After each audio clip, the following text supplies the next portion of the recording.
हम 6वां अध्याय में आएंगे। 6वां अध्याय में हम देखते हैं कि ये मोहरे एक के बाद एक मेमना खोल रहा है। सो हमें से कोई पढ़ेंगे 6वां अध्याय 1 से लेकर के। फिर मैंने देखा कि मेमने ने उस 7 मोहरों में से एक को खोला और उन चारों प्राणियों में से एक का गर्जन का सा शब्द सुना कि आ। और मैंने दृष्टि की और देखा एक श्वेत घोड़ा है और उसका सवार धनुष लिए हुए है और उसे एक मुकुट दिया गया और वह जय करता हुआ निकला कि और भी जय प्राप्त करे। और जब उस बस ओके, सो पहला और दूसरा वचन ओके, वहां पर हम देखते हैं कि मेमने ने उस मोहरबंद पुस्तक परमेश्वर के हाथ से लिया और 7 मोहरों में से एक को खोला, तो उन चारों प्राणी में से एक का गर्जन का सा शब्द सुना कि आ। और मैंने दृष्टि की और देखा एक श्वेत घोड़ा। पहला मोहर जो मेमने ने खोला, अर्थात कल मैंने आपको दिखाया कि मोहरबंद पुस्तक यानी it is a scroll, okay, चर्म लिखित है। पुराना वाला पुस्तक जो है पापिरस में और बछड़े के लेदर के ऊपर में, भेड़ों के लेदर के ऊपर में ऐसा लिखा हुआ चर्म पत्र, उसको ऐसा रोल कर स्क्रॉल करके रखते हैं और उसको मोहर डालते हैं। मोहर, ये मोहर खोलते समय उतना खुलेगा, जो अगले मोहर तक का एरिया खुल जाता है। फिर वहां पर मोहर डाला हुआ, वो खोले तो अगर और खोलेगा, फिर वो मोहर तोड़ना पड़ता, फिर और खोलेगा। ऐसा 7 मोहर डाला हुआ एक स्क्रॉल है। ओके, सो पहला मोहर खोल दिया है, उतना पार्ट दिखाई दे रहा है, उसमें जो लिखा हुआ है वो काम घटित होते हुए यूहन्ना देख रहा है। सो 4 प्राणी में से एक ने कहा कि गर्जन का सा शब्द सुना कि आ।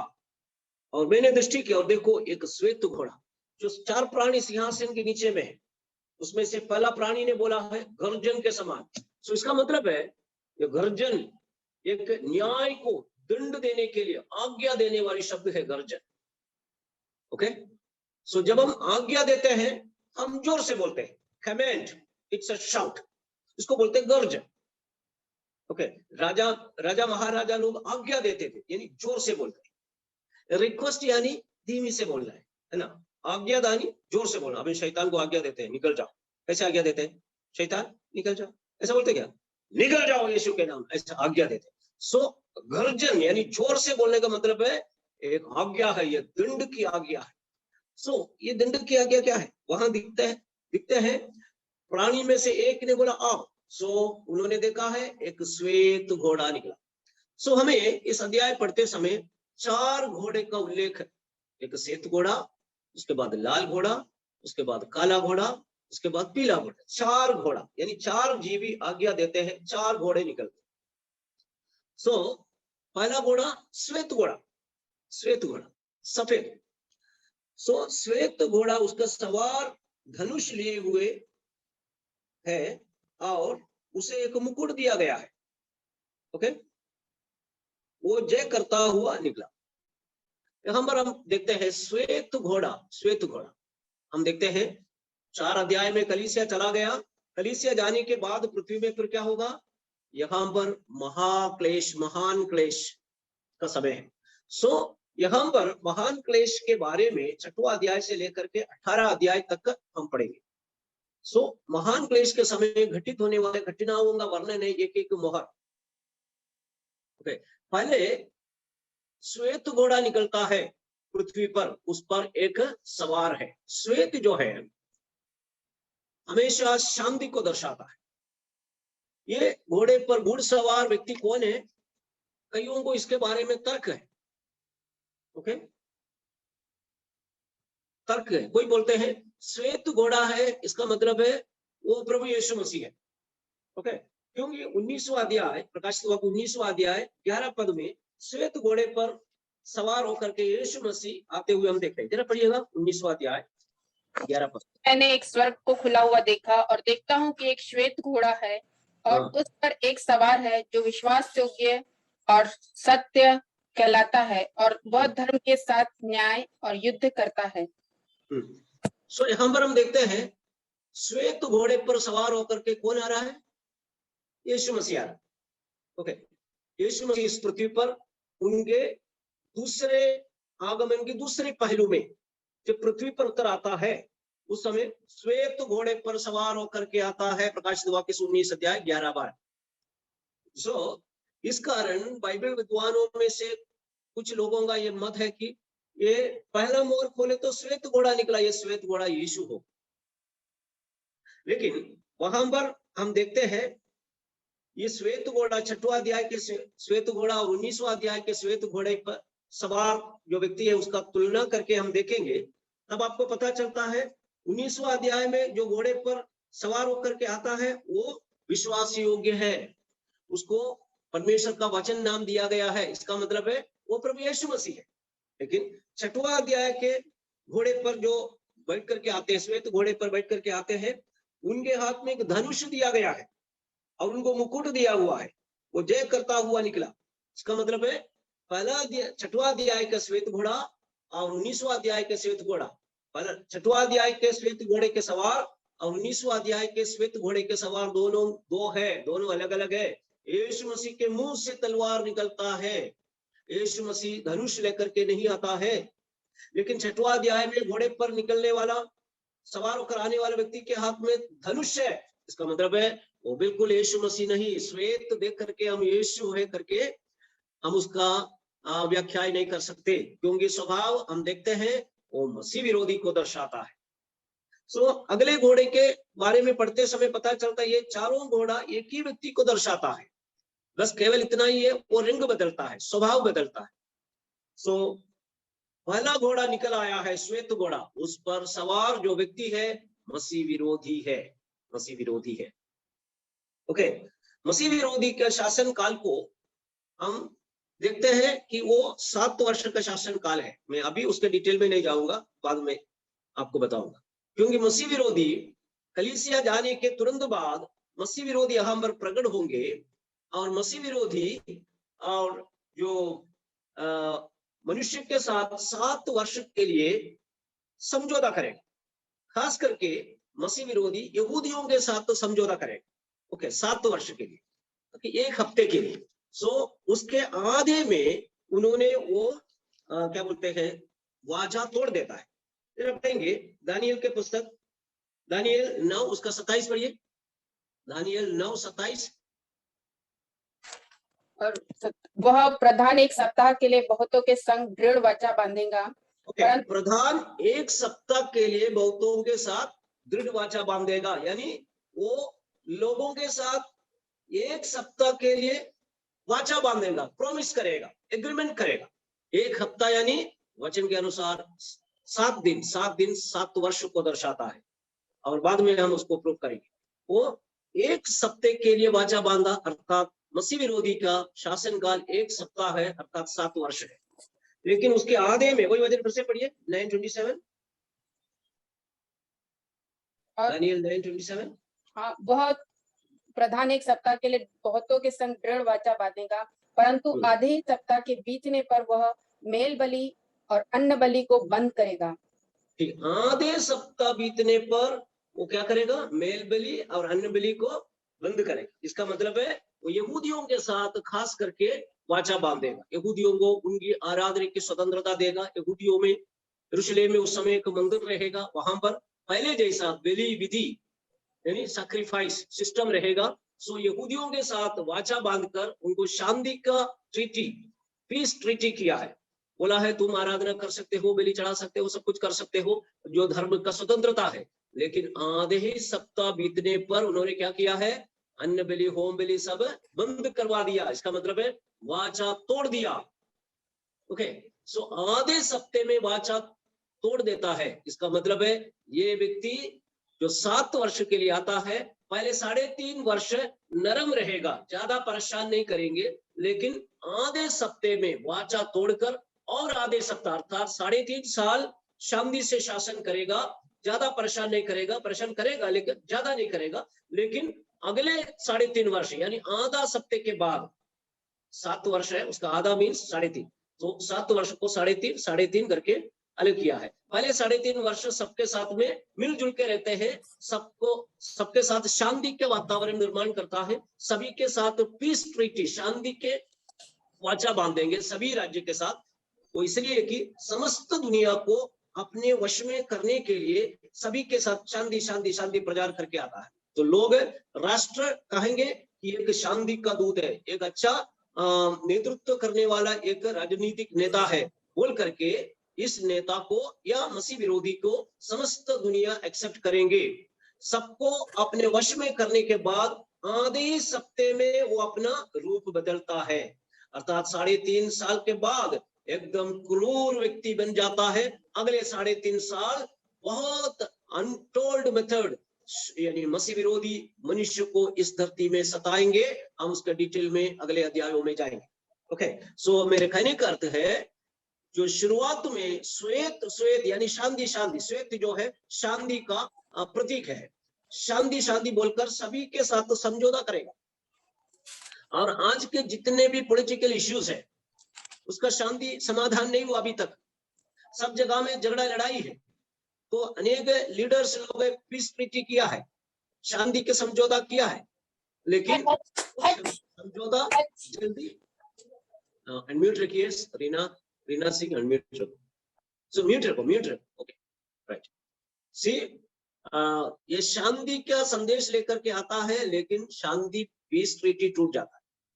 अभी देखिए कितनी समस्या है, इस्राएल फलस्तीन में झगड़ा है, उसके शांति के लिए, पीस ट्रीटी के लिए जितने लोग सामने आया सब फेल हो गया, वहां शांति नहीं हो रही, लड़ाई हो रही है।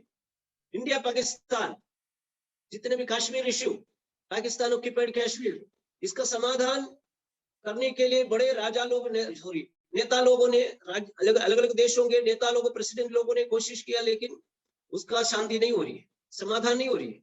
सो इस प्रकार अभी तालिबान, अफगानिस्तान समस्या, इसो बहुत सारे दुनिया की समस्याओं का समाधान करने के लिए ये व्यक्ति शांति ट्रीटी, पीस ट्रीटी लेकर के सभी के साथ मिलजुल कर उनको प्रॉमिस देकर, वाचा बांधकर सबको अपने तरफ आकर्षित करेगा।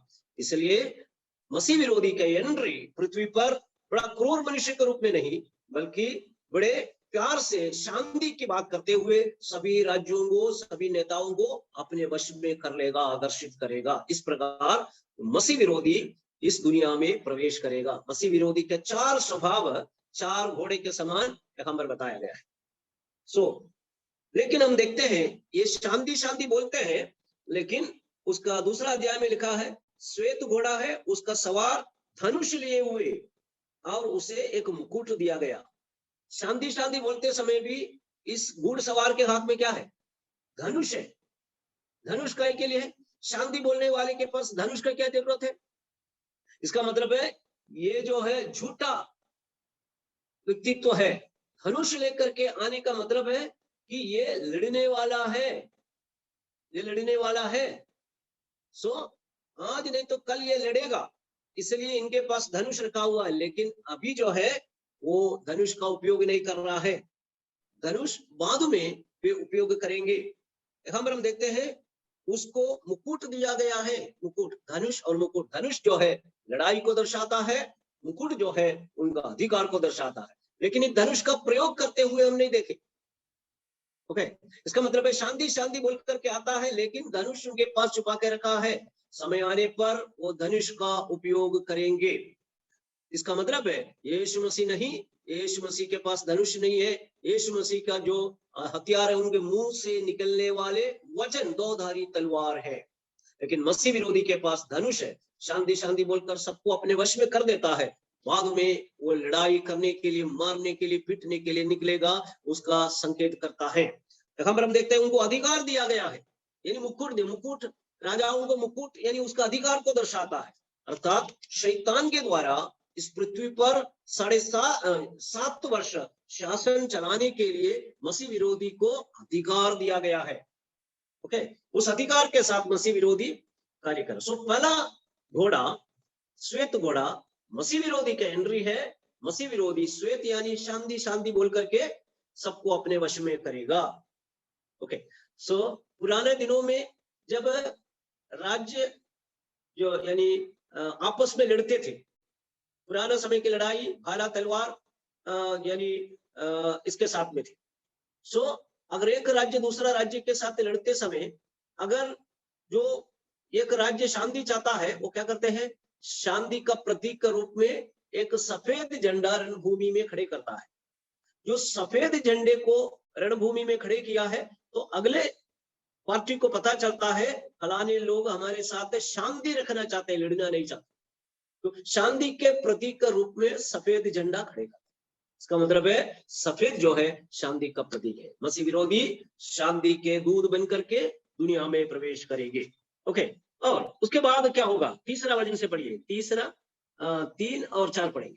जब उसने दूसरी मोहर खोली तो मैंने दूसरे प्राणी को यह कहते सुना, आ। फिर एक और घोड़ा निकला जो लाल रंग का था।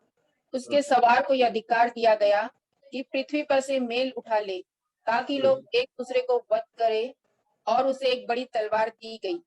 तो हम रंग देखिए, सो दूसरी मोहर मेमने ने खोला, यानी एक एक मोहर खोलते समय एक एक घटना दिखाई दे रहा है जो पृथ्वी पर। पहले मोहर खोले तो सफेद घोड़ा निकला, शांति बोल करके एक जन प्रवेश हुआ, उसका नाम है मसीह विरोधी। सो दूसरा मोहर खोला, दूसरा प्राणी ने बोला आ। और दूसरा प्राणी परमेश्वर के सिंहासन के नीचे सिंहासन उठाकर चलने वाले प्राणी है। ये कहते आज्ञा देते, इसका मतलब है ये परमेश्वर के प्रति पुरुष है, यानी परमेश्वर मसीह विरोधी को अनुमति दिया है शासन चलाने की। वो बोलता है आओ, यानी परमेश्वर की ओर से उनको आज्ञा मिली है पृथ्वी पर राज करने के लिए। सो दूसरा मोहर खोले तो दूसरा एक घोड़ा निकला, एक घुड़सवार। घोड़ा कौन सा कलर है, लाल, लाल कलर की घोड़ा। और उसके सवार के यह अधिकार दिया गया है कि पृथ्वी पर से मेल उठा ले, ताकि लोग एक दूसरे को वध करे, और उसे एक बड़ी तलवार दी गई। अब देखिए, पहला घोड़ा शांति, 4 घोड़ा दिखाई देता है। 4 घोड़ा एक ही व्यक्ति है, एक ही व्यक्ति का 4 स्वभाव है। सो 4 घोड़ा 4 स्वभाव को दर्शाता है, उसका कर्म क्षेत्र को दर्शाता है। एंट्री में सफेद बनकर आता है, शांति शांति बोलकर सबको अपने वश में कर दिया, एक बहुत बड़ा अच्छा लीडर बन गया।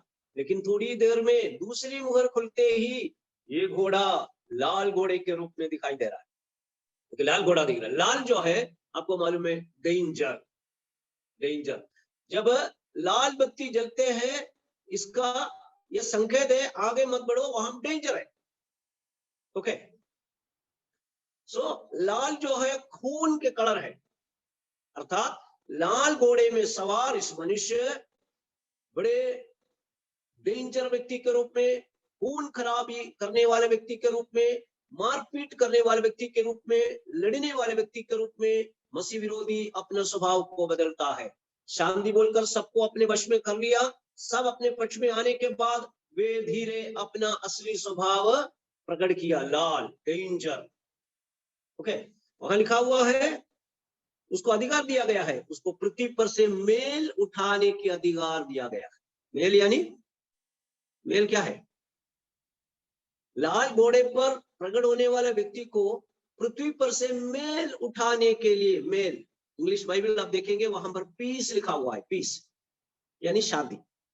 पहले शांति शांति बोलकर आया है, थोड़ी देर के बाद रंग बदल गया है, डेंजर व्यक्ति बन गया, लाल बन गया है, और उसके बाद पृथ्वी की शांति को भंग करने वाला एक व्यक्ति, यानी क्या है, ताकि लोग एक दूसरे को वध करे, यानी आपस में लड़ने वाला, आपस में लड़ाने वाला, लोग आपस में लड़ लड़कर खून खराबी का एक वातावरण दुनिया में उत्पन्न किया जाएगा, वो सब मसीह विरोधी का कार्य है। आज भी हम देखते हैं लोग आपस में जाति जाति के ऊपर में क्या करते हैं, लड़ाई शुरू हो जाती है। सो जाति जाति पर चढ़ाई करेंगे, ये सब भविष्यवाणी है, उसकी असली रूप उस दिन प्रकट होगा। सो मेल उठा लिया, यानी दुनिया पर से शांति, लोगों के बीच में से शांति नाम की चीज उठा लेता है, ताकि शांति का भंग हो जाए। सब लोग आपस में गुस्से में एक दूसरे को वध करने के लिए निकला है। उसका संकेत है लाल घोड़े पर एक व्यक्ति प्रकट होता है, उसके हाथ में तलवार दिया गया है। आपको मालूम है तलवार काय के लिए है, लड़ने के लिए। ओके, उसको तलवार दिया हुआ है। और वो लोगों को आपस में लड़ाते हैं। सो मसीह विरोधी के दूसरा स्वभाव है। ये मोहर में छोटा सा संक्षिप्त रूप में वर्णन किया गया है मसीह विरोधी के कार्य को। सो आगे हम डिटेल में देखेंगे मसीह विरोधी कितना क्रूर बनते जा रहे हैं। अभी शांति बोलकर प्रवेश किया है, लेकिन थोड़ी ही देर में वो अपना जलवादी यानी अपना सामर्थ्य प्रकट किया है, लोगों को आपस में लड़ा रहा है, शांति को उठा लिया, मेल उठा लिया, और एक डेंजर व्यक्ति तलवार लेकर श्वेत के बदले अभी लाल हो गया, लाल। That means is very dangerous. लोगों को आपस में लड़वाकर और तलवार से लोगों को मारने के लिए, बिना कारण लोगों को मार के हत्या करना, वध करने का अधिकार उनको दिया गया है। मसीह विरोधी का शासनकाल इस प्रकार के राज्य होगा। ओके, आगे बढ़ते हैं। और तीसरा मोहर खोले जाएगा, पढ़िएगा उसके 5 से पढ़िए। बाद में जब उसने तीसरी मोहर खोली तो मैंने तीसरे प्राणी को यह कहते सुना, आ। मैंने दृष्टि की और देखो एक काला घोड़ा है और उसके सवार के हाथ में एक तराजू है। और मैंने उन चारों प्राणियों के बीच में से एक शब्द यह कहते सुना, दिनार का सेर भर गेहूं और दिनार का 3 सेर जौ पर तेल और दाखरस की हानि न करना। ओके, यहाँ पर हम देखते हैं मेमने ने उस लेटर स्क्रॉल पुस्तक का तीसरा मोहर भी खोला। The third seal is broken. तो उस समय क्या दिखाई दे रहा है? एक तीसरी प्राणी, यानी सिंहासन के नीचे में 4 प्राणी है, उसमें से तीसरी प्राणी ने आज्ञा दिया, आओ। ओके, तब देखो एक काला घोड़ा है और उसका सवार के हाथ में एक तराजू, काला घोड़ा। ओके, काला घोड़े के ऊपर में बैठ करके एक व्यक्ति आ रहा है। ये तीनों व्यक्ति, जो लाल घोड़े पर आया, जो सफेद घोड़े पर आया, अभी काला घोड़े पर आ रहा है, ये तीनों व्यक्ति एक ही व्यक्ति है, लेकिन उसका समय के अनुसार स्वभाव बदलते रहता है। पहले शांति बोलकर आया, फिर डेंजर व्यक्ति लाल बन गया, मारपीट शुरू हो गया, उसके बाद काला। काला मीन्स ये 2 कार्यों को दर्शाता है काला घोड़ा। एक जो है दुख को दर्शाता है। जब कोई दुखी स्थिति आ जाती है तो आपको मालूम है, राष्ट्र में कोई ऐसा महान हस्ती का डेथ हुआ है, कौन सा झंडा ऊपर करता है? काला झंडा। काला मीन्स दुख है, दुख।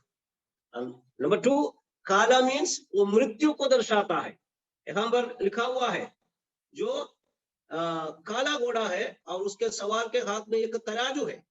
और मैंने उस चारों प्राणी के बीच में एक शब्द कहते हुए सुना, दिनार का सेर भर गेहूं और दिनार का 3 सेर जव और तेल और दाख रस की हानि न करना। अर्थात ये दुख की एक अवस्था है। दुख यानी मृत्यु। कैसे मृत्यु? ये घोड़े के ऊपर बैठने वाले व्यक्ति के हाथ में एक तराजू है। तराजू क्या है? तोल कर देना है। कौन सा? भोजन वस्तु को, अनाज को मनुष्य के लिए तोल कर देना। मतलब है, पहले जितने जो भोजन वस्तु मनुष्य को दिया जाता था सरकार की तरफ से, अभी एक वन वर्ल्ड हो गया है, उसका अधिकारी मसीह विरोधी है। इसलिए सारे क्रॉप्स और फूड कॉर्पोरेशन सब कुछ मसीह विरोधी के हाथ में है। तो वो आज्ञा देता है सबको पर्याप्त मात्रा में भोजन वस्तु ना दिया जाए, पर्याप्त मात्रा में उनको अनाज ना दिया जाए। आज हम देखते हैं रेशन दुकान के द्वारा अनाज आम जनता को दिया जाता है। उन दिनों में ये बहुत ही स्ट्रिक्ट हो जाएगा, अन्य दुकान में से भोजन वस्तु नहीं मिलेगा, सरकारी दुकान में से मिलेगा। वहां पर भोजन वस्तु तोलकर आपको जितना लगता है उतना नहीं मिलेगा। तराजू दिखाने का मतलब है उसमें कंट्रोल कर देगा। ओके, सो उसमें बताया है कि दिनार के सेर पर गेहूं और दिनार का 3 सेर जव। एक दिनार में दिनार के सेर भर गेहूं, एक मशर, एक सेर यानी उसका मापने का पात्र है। एक दिनार में 1 सेर भर आपको गेहूं मिलेगा, और एक दिनार में 3 सेर भर आपको जौ मिलेगा। गेहूं और जल उस समय का भोजन यानी क्रॉप है, तो अनाज है, वो देता है। कारण क्या है? कि इससे पहले इससे ज्यादा देता था, लेकिन मसीह विरोधी ने उसको लिमिट कर दिया। एक परिवार में जितना मिलता है उसको कट करके, लिमिट करके, तोल कर आपको दिया जाता है। इसका मतलब है लोग भूखमरी और अकाल के कारण परेशान हो जाए, जानबूझकर लोगों को परेशान करने वाला सरकार है। मैं आज के सरकार के बारे में नहीं बोल रहा हूं, वो मसीह विरोधी का सरकार जानबूझकर मनुष्य को जितने भोजन वस्तु चाहिए उतना नहीं देंगे। हम पढ़ेंगे यीशु मसीह के समय पर किस प्रकार भोजन वस्तु दिया जाता था। मत्ती सुसमाचार 20 उसका 2 पढ़िए। मत्ती सुसमाचार 20 उसका 2 पढ़िए। और उसने मजदूरों से 1 दिनार रोज ठहराया और उन्हें अपनी दाख की बारी में भेजा।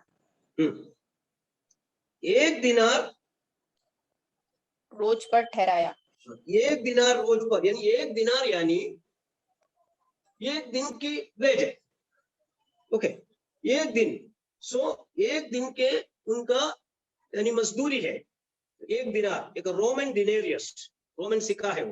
वो 1 दिन काम करेगा तो 1 दिनार मिलेगा। वो 1 दिनार में that means the time there will be 1/8 of the normal supply, यानी it would be measures of wheat और 24 ऑफ बार्ली। ओके, फलस्तीन में उस समय रोमन दिनार में 1 दिन के उनके मजदूरी का वेज है, उसमें भोजन वस्तु ज्यादा मिलता था। लेकिन वही 1 दिनार में यहाँ पर यानी 8 सेर गेहूं मिलता था, और यहाँ पर उसके बदले अभी 1 सेर गेहूं मिलता है। 1 दिनार में 8 सेर गेहूं मिलता था, अभी यहाँ पर 1 दिनार में 1 सेर। इसका मतलब है जो पहले जितना गेहूं जब लोगों को सप्लाई किया करता था उसके 1/8, 8 में से 1 हिस्सा इतना भोजन वस्तु को लिमिट करके लोगों को देते हैं, ताकि लोग भूखमरी में पर्याप्त मात्रा में भोजन न होने के कारण कुपोषण, भूखमरी, अकाल, इसके कारण लोग मर जाए, इसलिए काला घोड़ा दिखाई देता है। भोजन वस्तु को पूरा रिजर्व कर देते सरकार, कंट्रोल कर देते हैं, कम मात्रा में लोगों को देते हैं। अभी हम देखते हैं, लेकिन भोजन वस्तु कम करते हैं, लेकिन दाखरस और तेल का कोई हानि ना करना। दाखरस और तेल यानी क्या है? वो पेट्रोलियम प्रोडक्ट, पेट्रोल और उसके संबंधी जो भी है प्रोडक्ट है, वो सब सरकार सीज करेगा, वो सरकार उपयोग करेगा, क्योंकि उनको लड़ाई करने के लिए, वाहन चलाने के लिए पेट्रोल का जरूरत पड़ता है।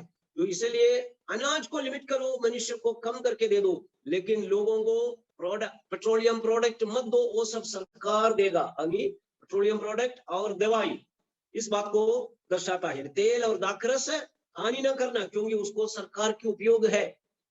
ओके, ये मेडिसिन को दर्शाता है, क्योंकि हम पढ़ते हैं लूका सुसमाचार में 13 अध्याय 34 में, जब एक मनुष्य शत्रुओं ने उनको घायल करके आदाम हुआ छोड़ दिया, लेकिन सामरी व्यक्ति वहां से आया, उनको उनके खाव में तेल और दाखरस उंडेला है, यानी वो मेडिसिन को दर्शा। पढ़िए एक बार 13 अध्याय लूका 34 पढ़ेंगे, 13 का 34।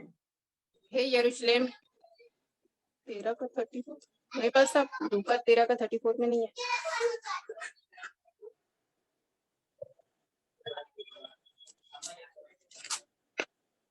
तेरा का 34 नहीं है? नो बस, वो तो मुर्गी अपने बच्चों को वो नहीं।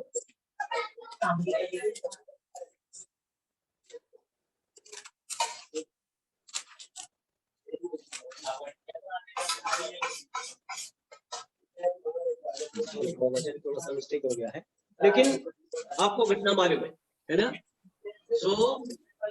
उस घायल व्यक्ति पर तेल और दाखरस उंडेला है, यानी वो मेडिसिन को दर्शा, यानी मेडिसिन और पेट्रोलियम प्रोडक्ट उसको कोई हानि नहीं करना, क्योंकि वो सरकार के वश में रहेगा, सरकार उसका उपयोग करेगा। पर्याप्त मात्रा में आपको मेडिसिन नहीं मिलेगा, पेट्रोल नहीं मिलेगा, वो सरकार नियंत्रण में रखेगा। फूड प्रोडक्ट आपको कम मात्रा में तोल कर देगा, ताकि लोग बीमारी से और भूखमरी से मर जाए, परेशान हो जाए। मसीह विरोधी का एकमात्र उद्देश्य है लोगों को परेशान करना। ओके, इसलिए काला घोड़े पर बड़े डेंजर व्यक्ति के रूप में मसीह विरोधी प्रकट हुआ है। याद रखिए, एंट्री कैसे मारा? सफेद सफेद, शांति शांति। थोड़ी देर के बाद वो रिंग बदला, डेंजर व्यक्ति, मारपीट, ओके, आपस में लड़ाना, मेल शांति उठा लिया पृथ्वी पर से, जाति जाति के विरुद्ध में चढ़ाई करेंगे। और तीसरा, वो काला घोड़ा अर्थात भोजन वस्तु को नियंत्रण कर दिया है, जितना भोजन वस्तु की तो वो नहीं दे रहा है, पेट्रोल और मेडिसिन बिल्कुल नहीं दे रहा है, वो सरकार अपने वश में रख लिया है। इस रीति से भूखमरी से, परेशानी से, बीमारियों से लोग परेशान होने लगा। ओके, इस प्रकार का एक शासन काल है, मसीह विरोधी का शासन काल। बस इतना ही नहीं है, एक केवल शुरुआत है, बाद में हम देखेंगे किस रीति से मसीह विरोधी लोगों को परेशान करेंगे। ओके, उसका अगले वचन पढ़ेंगे, 7 और 8 पढ़ेंगे, 7 और 8। जब उसने चौथी मोहर खोली तो मैंने चौथे प्राणी का शब्द यह कहते सुना, आ। मैंने दृष्टि की और देखो एक पीला सा घोड़ा है और उसके सवार का नाम मृत्यु है और अधोलोक उसके पीछे पीछे है, और उन्हें पृथ्वी की 1/4 पर यह अधिकार दिया गया कि तलवार और आकाल और मरी और पृथ्वी के वन पशुओं के द्वारा लोगों को मार डाले। लोगों को मार डाले, यानी मसीह विरोधी का एकमात्र उद्देश्य है कि किसी भी रीति से लोगों को मार डाले ना। अभी मसीह विरोधी का चौथा स्वभाव चौथा घोड़े के रूप में प्रकट हो रहा है। मेमने ने चौथा मोहर खोला, तब प्राणी में से एक ने बोला आ, और वहां पर दिखाई दे रहा है एक पीला सा घोड़ा है, पीला सा, पेल। एक्चुअली वो पीला नहीं है, पेल। पेल यानी जैसे कि किसके शरीर में खून की मात्रा कम हो जाता है, एनीमिक हो जाती है, उस समय उनके चेहरे में, शरीर में कलर चेंज हो जाता है। और दूसरा, जो डेड बॉडी में स्लाइटली कलर चेंज हो जाता है, फेड कलर, पेल बोलते हैं उसको बोलते हैं पेल। वो पीला नहीं है, येलो नहीं है, जो पीला लिखा हुआ, लेकिन इंग्लिश में उसका ओरिजिनल भाषा में पेल लिखा हुआ है, यानी एक एनीमिक व्यक्ति के कलर चेंज समान, डेड बॉडी का कलर, उसको बोलते हैं पेल। सो ये घोड़ा पेल, ओके, ये घोड़ा प्रकट हो रहा है, लेकिन उसका नाम क्या है? वो सवार का नाम है मृत्यु, डायरेक्ट मृत्यु। ओके, मृत्यु यानी अधोलोक उसके पीछे पीछे है, मतलब है लोगों को मार डालना, अर्थात अधोलोक में पहुंचाना इसका एकमात्र लक्ष्य है। उसके लिए जो भी कारण बनता है, वो सारे कारण उपयोग करके लोगों को मारने का प्रयास करने वाला एक शासन, ये है मसीह विरोधी। ओके, सो उसका नाम है मृत्यु। जहां कहीं आप देखे, सड़क में देखे, कहीं भी देखे, वहां पर डेड बॉडी पड़े रहता है। कारण क्या है? ऑलरेडी हमने देखा है, लोग मारपीट हो गया है। लाल घोड़े के समय पर, काला घोड़े के समय पर कुपोषण, भूखमरी, खाना नहीं, मेडिसिन नहीं, लोग मर रहा है। अभी चौथा घोड़ा डायरेक्ट मृत्यु, लोगों के अंदर में पेल कलर, अर्थात उनको कुपोषण के द्वारा, भोजन न होने के कारण लोग सड़क में गिर गिर के मर जा रहा है, वो इसलिए घोड़े का सवार का नाम है मृत्यु। दो लोग उसके पीछे, यानी अनेक लोग हैं उस शासन काल में इस प्रकार की बातों के कारण परेशान होकर मरेंगे और वे अधोलोक में जाएंगे। पृथ्वी की चौड़ाई पर अधिकार दिया गया है, इसको अधिकार दिया गया है। इस प्रकार मनुष्य को सताने के लिए मसीह विरोधी को अधिकार दिया गया, कि उसके पास तलवार और अकाल और मरी और पृथ्वी के वन पशुओं के द्वारा लोगों को मार डालना।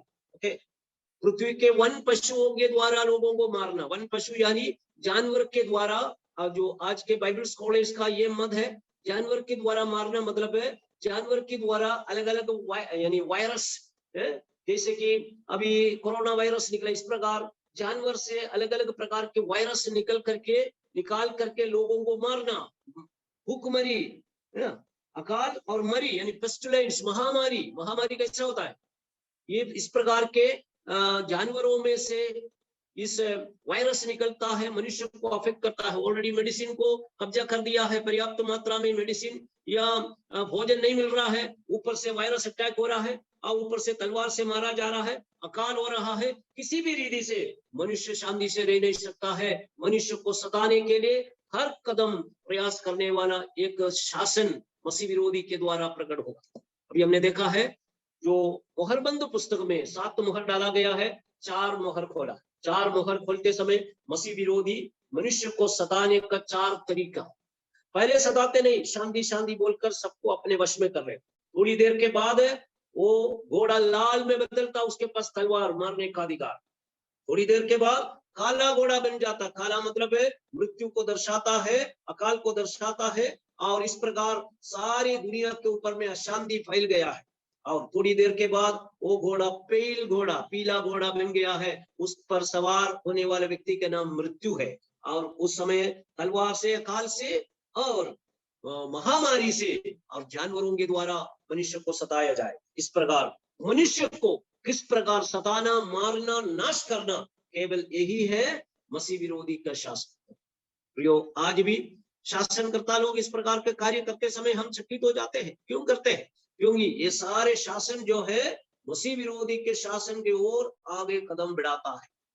जानवर के द्वारा ही ये प्रकट होता है। आज के शासन काल में हम देखते हैं जानवर को ज्यादा महत्व दिया जाता है, मनुष्य से ज्यादा जानवर को महत्व दिया जाता है। अर्थात एक जानवर या जानवर के द्वारा इस देश को कंट्रोल में रखने वाला एक सिस्टम, एक शासन प्रक्रिया इस जगत में बहुत जल्द प्रकट हो जाएगा। उस दिन भूखमरी से, महामारी से, तलवार से, जाति जाति के विरुद्ध में लड़ाई करके और वायरस अटैक के द्वारा और इस रीति से मनुष्य को मारकर अधोलोक में पहुंचाने वाला एक शासन करता है मसीह विरोधी।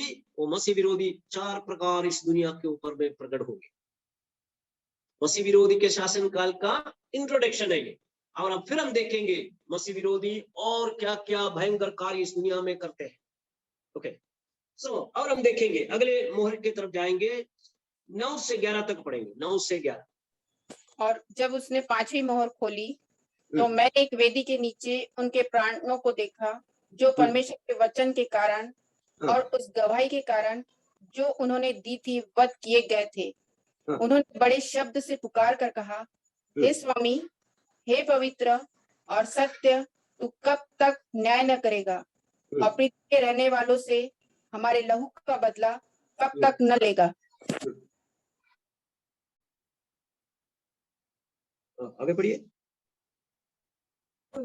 और उनसे हर एक को श्वेत वस्त्र दिया गया और उनसे कहा गया कि और थोड़ी देर तक विश्राम करो, जब तक तुम्हारे संगी दास और भाई जो तुम्हारे समान वध होने वाले हैं उनकी भी गिनती पूरी न हो ले।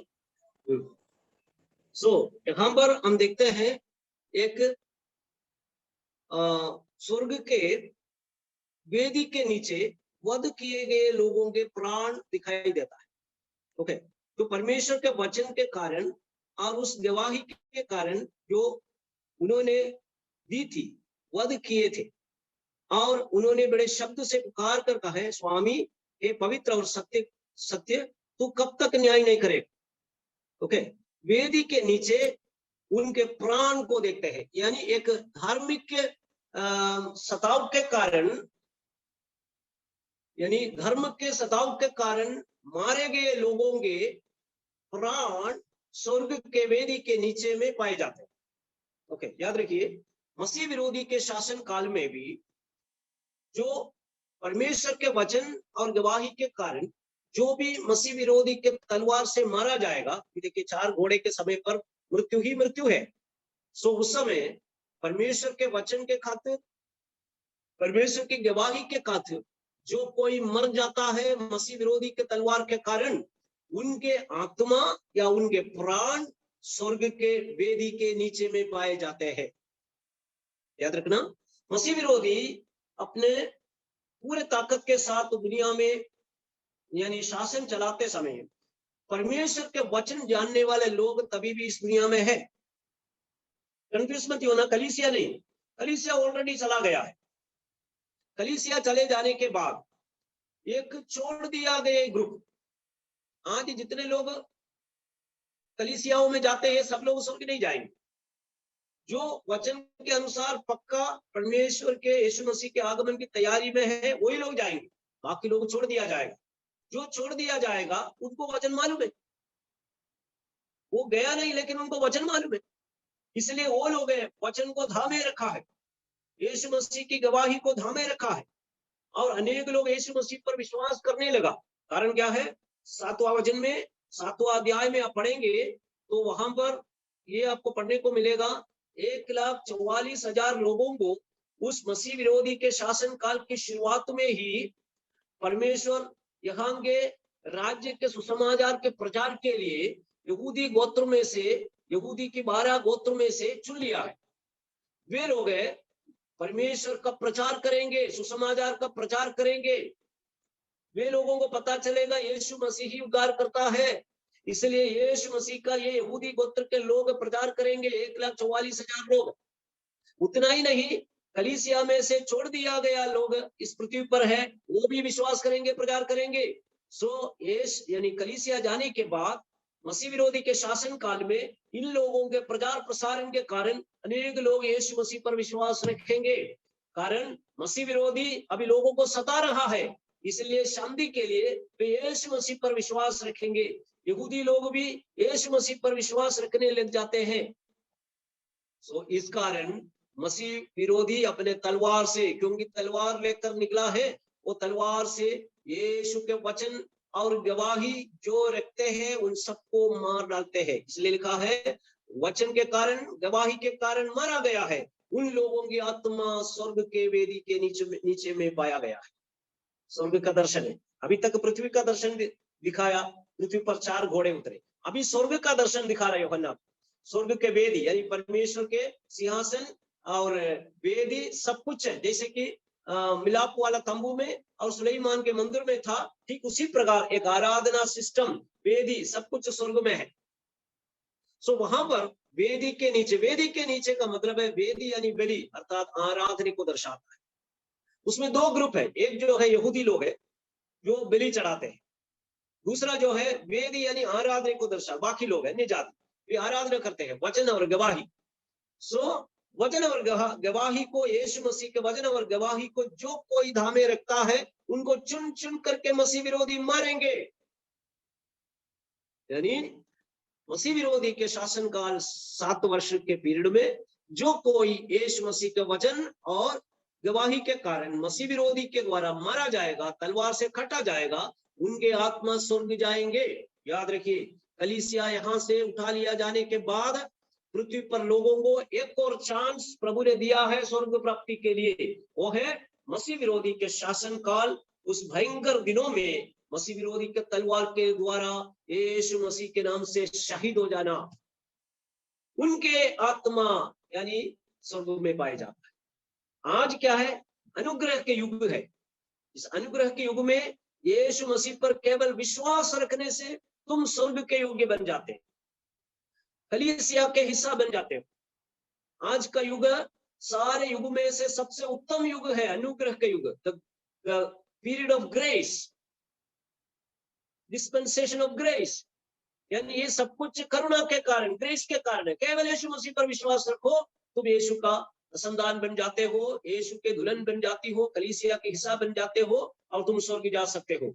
लेकिन कलीसिया जाने के बाद मसीह विरोधी के शासन पीरियड में अगर किसी को स्वर्ग जाना है और उनको यीशु मसीह का वचन और गवाही के द्वारा शहीद होना पड़ेगा, तलवार से काटा जाना पड़ेगा। इस प्रकार जो कोई मरते हैं उनकी आत्मा स्वर्ग के वेदी के नीचे में पाए जाते हैं। एक और बार याद रखिए, मसीह विरोधी के शासन काल में उनके तलवार से प्रभु के वचन के कारण काटा जाए तो स्वर्ग जाएंगे, तो भी उन व्यक्तियों को कलीसिया के बीच में गिनती नहीं है, वे कलीसिया में शामिल नहीं किया जाता है, वे एक सेपरेट ग्रुप के रूप में स्वर्ग में पाए जाते हैं। वे कलीसिया नहीं है, कलीसिया ऑलरेडी उसकी संख्या पूरी हो गई, तभी यीशु मसीह आया, कलीसिया को लेकर गया। सो बाद में कलीसिया में किसी को ऐड नहीं कर सकता। सो सबसे उत्तम ग्रुप जो स्वर्ग में है वो कलीसिया है, क्योंकि कलीसिया यीशु मसीह के दुल्हन कहलाती है।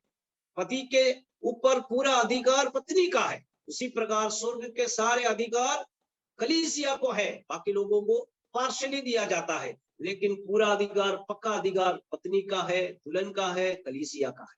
लेकिन मसीह विरोधी के शासन काल में शहीद होने के बाद भी स्वर्ग जा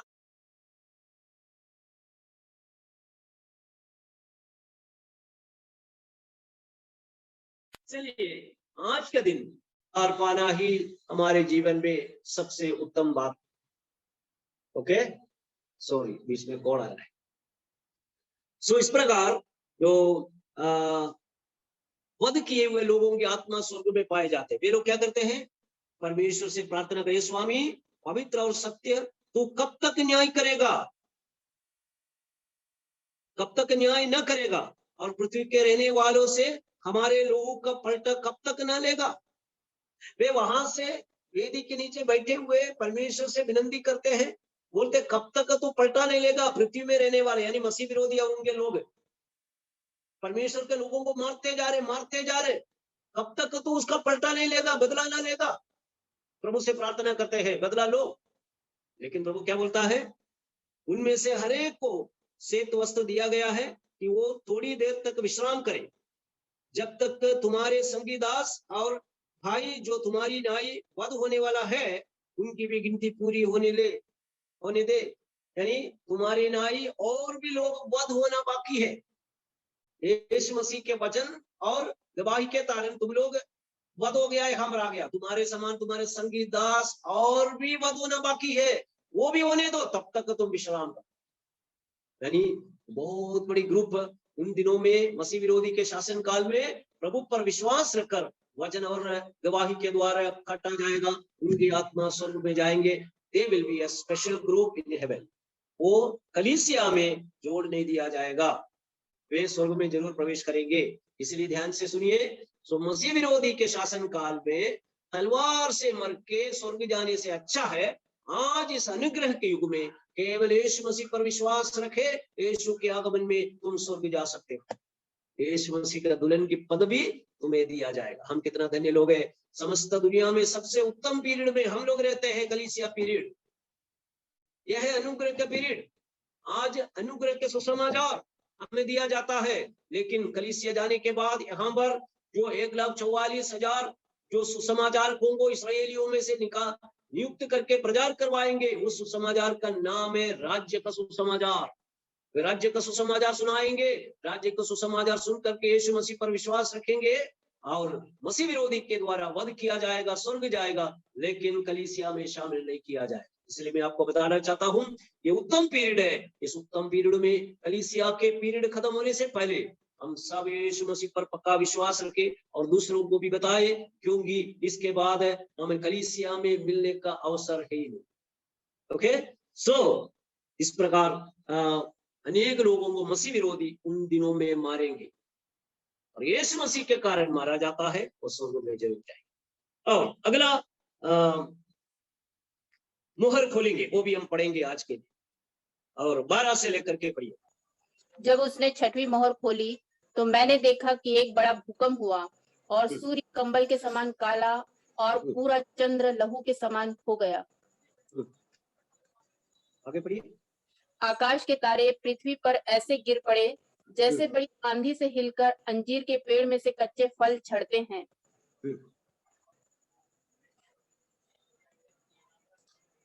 और आकाश ऐसा सरक गया जैसे पत्र लपेटने से सरक जाता है, और हर एक पहाड़ और ढापू और अपने अपने स्थान से टल गया, और पृथ्वी के राजा और प्रधान और सरदार और धनवान और सामर्थी लोग और हर एक दास और हर एक स्वतंत्र पहाड़ों की कोह में और चट्टानों में जा छिपे, और पहाड़ों और चट्टानों से कहने लगे कि हम पर गिर पड़ो और हमें उसके मुंह से जो सिंहासन पर बैठा है और मेमने के प्रकोप से छिपा ले, क्योंकि उनका प्रकोप का भयानक दिन आ चुका है, अब कौन ठहर सकता है।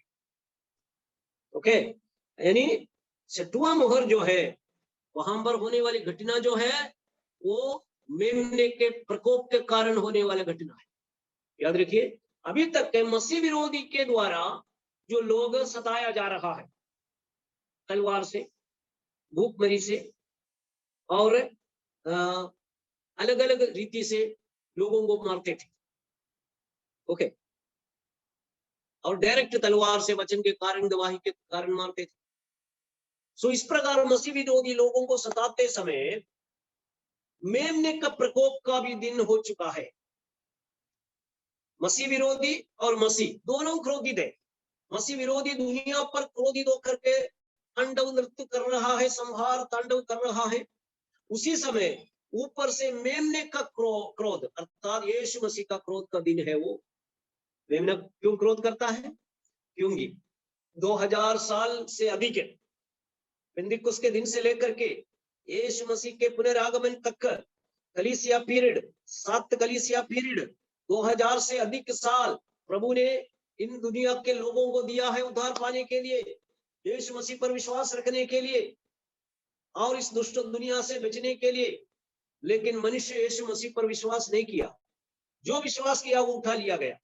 जो यीशु मसीह को नेग्लेक्ट किया, निंदा किया, मसीह के लोगों को सताए, मसीह पर विश्वास नहीं किए, पाप करते गए, ये लोग दुनिया पर छोड़ दिया गया है। उनके ऊपर मसीह का प्रकोप का दिन आ चुका है। आज मसीह का करुणा का दिन है। ओके, इसलिए हम गलत करने के बाद भी हम बचते जा रहे। कारण क्या है? हमारे ऊपर प्रभु आज करुणा करते हैं। ये अनुग्रह के युग है। हमारे लिए एक मध्यस्थ करने वाले यीशु पिता के दाहिने ओर बैठा हुआ है। आपके पाप के लिए, आपकी गलती के लिए क्षमा मांगते हैं, आपके लिए मध्यस्थी करते हैं। इसलिए हम बचते जा रहे हैं। लेकिन वो अनुग्रह का पीरियड कलीसिया जाने के कारण खत्म हो गया है। उसके बाद जो समय है वो है मसीह विरोध का मसीह का क्रोध का समय, मेमने के प्रकोप का समय। मेमने के प्रकोप में दुनिया के लोग सताए गए। आपको मालूम है दुनिया में द मेथड ऑफ परसिक्यूशन, सताव का मेथड कैसा है? नूह के समय पर लोग किस प्रकार सताया गया, ठीक उसी प्रकार मसीह विरोधी के समय पर भी लोग सताए जाएंगे। कारण नूह के समय पर जल प्रलय हुआ, आकाश से बारिश, मूसलाधार बारिश 40 दिन तक। ये बारिश के कारण पानी बढ़ने लगा और लिखा हुआ है पृथ्वी की सोते भी फूट निकले, ऊपर से पानी और नीचे से भी पानी उठने लगे। ऊपर से और नीचे से दोनों साइड से दबाव। नूह के समय पर जल प्रलय हो गया, कोई बच नहीं सकता, केवल नूह और कलीसिया। ठीक उसी प्रकार मसीह विरोधी के समय में भी नीचे पृथ्वी पर मसीह विरोधी सता रहा है अलग अलग माध्यम से, रीति से। ऊपर से मसीह भी अपने प्रकोप के कारण लोगों को सता रहा है। मसीह और मसीह विरोधी दोनों मिलकर के सताने वाले उस दुनिया से, महान क्लेश के समय से बचना है तो केवल एक उपाय प्रभु ने दिया है, वो है कलीसिया। तो मुझे और आपको इस कलीसिया में प्रवेश करके यीशु मसीह के आगमन के लिए तैयार रहना बहुत जरूरी। नहीं तो ऐसा समय आने वाला है, प्रभु के करुणा के पीरियड खत्म हो जाता है, फिर मसीह के क्रोध का समय है, क्रोध का समय है, प्रकोप का समय है। प्रकोप के समय में कलीसिया को कैसा, यानी लोगों को कैसा सताया है, वहां लिखा हुआ है।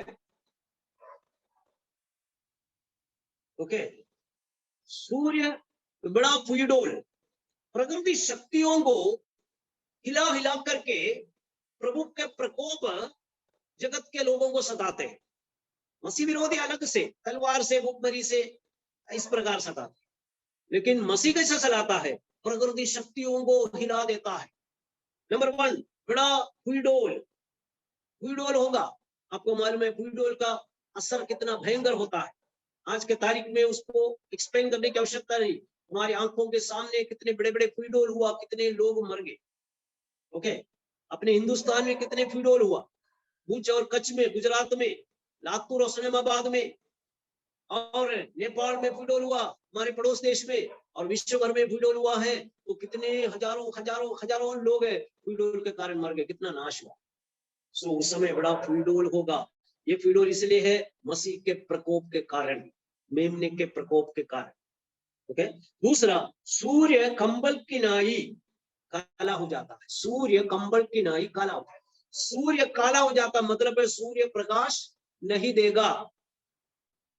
ओके, ये परमानेंट नहीं है, कुछ समय के लिए, क्योंकि बाद में सूरज के बारे में वर्णन है।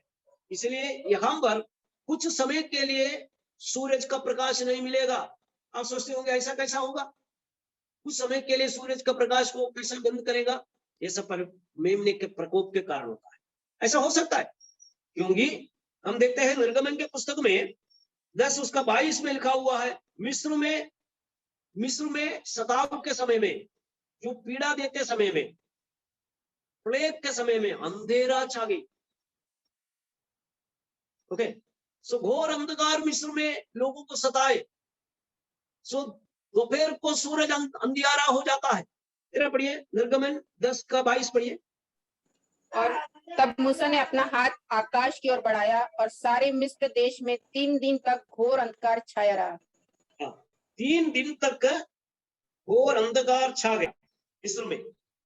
ओके, सो मूसा के समय पर 3 दिन तक घोर अंधकार मिस्र में परमेश्वर लाया। तो इसी प्रकार मसीह विरोधी के समय में भी कुछ समय के लिए सूरज का प्रकाश को परमेश्वर बंद कर सकता है, क्योंकि इस दुनिया में परमेश्वर ने ऐसा करके दिखाया। ओके, यीशु मसीह के सूली की मृत्यु में अंधेरा छा गया दोपहर के समय। पढ़िए मत्ती सुसमाचार 27 उसका 45। मत्ती 27:45।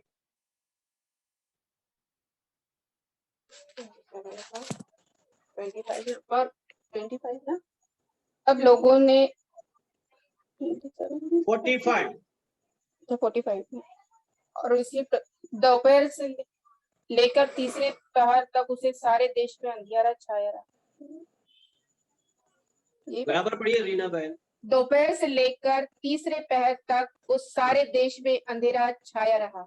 दोपहर से लेकर तीसरा पहर तक पूरा दुनिया में अंधियारा छा गया। दोपहर से लेकर दोपहर को सूरज के प्रकाश को बंद किया परमेश्वर। ओके, मिस्र में 3 दिन तक अंधियारा छा गया। यीशु के क्रूस की मृत्यु के समय दोपहर से 3 पहर अंधियारा छा गया है।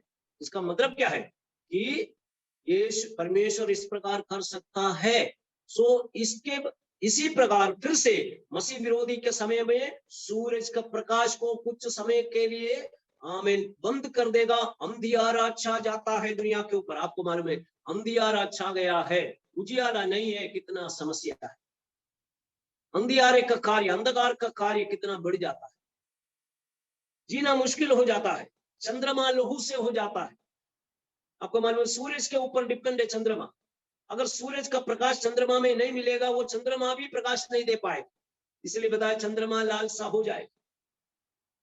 ओके, और आपको मालूम है जो इतिहास के अंदर में इस प्रकार की घटना घटी, अभी तक वैज्ञानिक लोगों के लिए वो अज्ञात है, उनको पता ही नहीं है।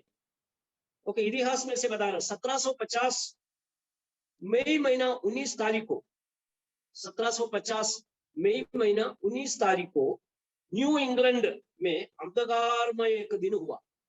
New England America. ओके, 1750 मई 19 तारीख को पूरा एक दिन न्यू इंग्लैंड में अंधियारा छा गया। ये कहीं बहुत दूर की बात नहीं है। 1750 में ये अखबारों में आया हुआ खबर है। एक दिन पूरा अंधियारा छा गया और तारे दिखाई देने लगा। इसका मतलब है परमेश्वर ने मिस्र में करके दिखाया, यीशु के समय पर करके दिखाया, 1750 में भी इतिहास में परमेश्वर करके दिखाया। इसका यह मतलब है मसीह विरोधी के समय में फिर से परमेश्वर इस विधि से सूरज के प्रकाश को बंद करेगा। इसलिए कि मेमने का प्रकोप है, इस प्रकोप के कारण प्रकृति शक्तियों को बंद करेगा, अपने काम करने नहीं देगा, ताकि मनुष्य सताया जाए। ओके, और दूसरा, आकाश के तारे पृथ्वी पर ऐसा गिर पड़े जैसी बड़ी आंधी से हिलकर अंजीर के पेड़ से कच्चा फल झड़ते हैं। ओके, क्यों?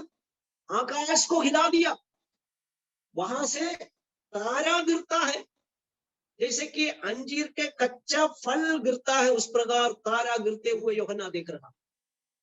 काय के लिए? मेमने का प्रकोप का दिन है, तो मनुष्य के ऊपर में स्वर्ग से यानी आकाश में से तारा गिरते हैं। तारा मतलब है, जो बाइबल स्कॉलर्स का ये मतलब है, यूहन्ना देखते समय तारा समान गिर रहा है, लेकिन वो तारा नहीं, ये शूटिंग स्टार, उल्का। ओके, उल्का आपको मालूम है आकाश में से गिरता है। उल्का क्या है? बहर आकाश में जो बड़े बड़े पत्थर पड़े हुए हैं, वे पृथ्वी के आकर्षण के अंदर में आ जाता है, पृथ्वी इसको अपने तरफ खींच लेता है।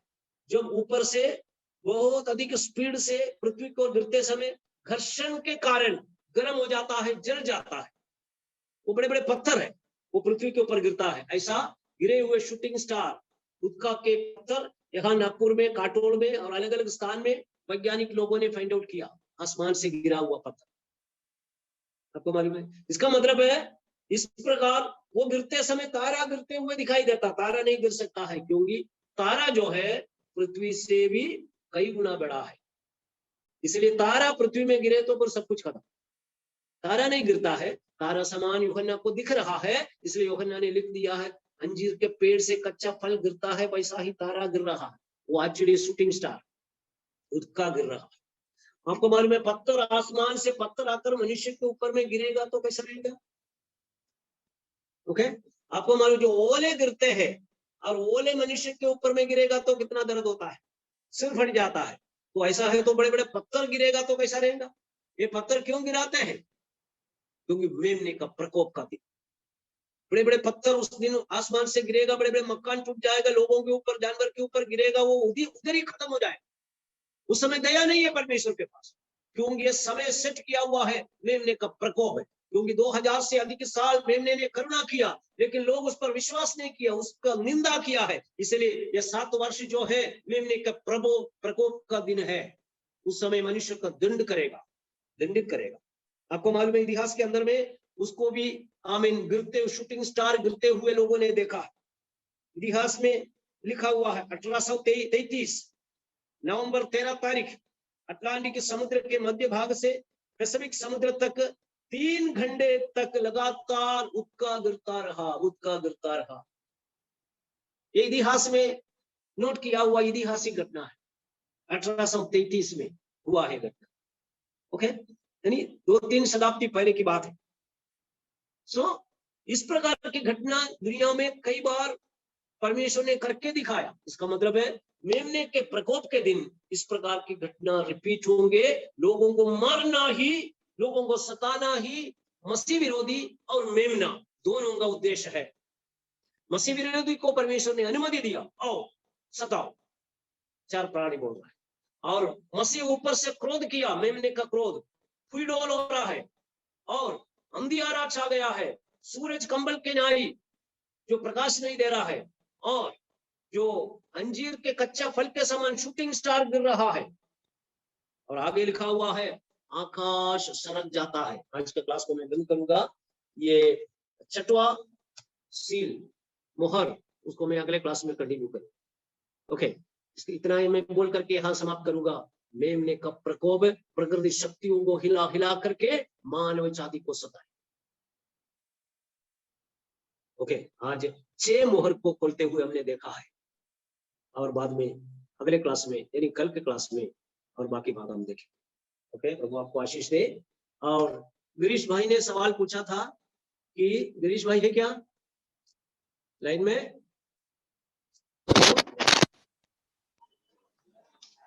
Hello, praise the Lord. So 12 गोत्र के यानी क्या था आपका सवाल? 12 कुलपति और 12 यानी प्रेरित लोग, यानी 12 + 12 24 प्राचीन को सिंहासन के सामने दिखाई दिया है। तो आपका सवाल है तो बाकी लोगों का क्या है? क्योंकि पुराना नियम के लोग भी चला गया, नया नियम के लोग भी चला गया, केवल 12 लोग नहीं है। पुराना नियम के सैकड़ों लोग, करोड़ों लोग है, नया नियम के भी कलीसिया के करोड़ों लोग है। लेकिन ये केवल दर्शन है, केवल इस आत्मिक जो व्याख्याएं है उसमें पुराना और नया नियम के लोग वहां पर मौजूद है। इस बात को समझाने के लिए पुराना नियम का प्रतिनिधित्व और नया नियम का प्रतिनिधित्व करते हुए 12 लोगों को दिखाया। इसका यह मतलब नहीं बाकी लोग स्वर्ग में नहीं है, बाकी लोग स्वर्ग में है, लेकिन दर्शन में केवल उसका प्रतिनिधित्व करने वाले रिप्रेजेंटेटिव को केवल दिखाया है। बाकी लोग स्वर्ग में है, उनको भी सिंहासन है। बस ये 24 लोग दिखाने का मतलब है पुराना नियम के लोग वहां पर है, नया नियम के लोग भी, कलीसिया भी वहां पर है। इसलिए पूरे लोग हैं जो स्वर्ग में है, वो दर्शाने के लिए उनको सिंहासन है, प्रतिबल है, मुकुट है, यह दर्शाने के लिए जो ये दोनों ग्रुप के प्रतिनिधित्व करने वाले 12 लोगों को दर्शाया, और इनके साथ बाकी सभी लोग स्वर्ग में है। सो नया नियम के लोगों के साथ पुराना नियम के लोगों का ही उद्धार होगा। प्रकाश इब्रानियों की पत्री में लिखा है, दोनों का जो स्वर्गारोहण एक साथ होगा। सो ये दोनों लोग स्वर्ग में है, दोनों का केवल प्रतिनिधित्व करने वाला 12 लोगों को दिखाया गया। ओके, नेक्स्ट क्लास में हम 6वां मोहर का थोड़ा सा और हम अध्ययन करेंगे, और आप लोग इसके साथ साथ प्रकाश वाक्य का इस अध्याय को पढ़ना है। यहाँ पर एक एक सेंटेंस पढ़ करके बताने के लिए अपने पास वक्त नहीं है, इसलिए आपको पढ़ना है, और उसमें कुछ अगर डाउट आया है तो आप बता लें।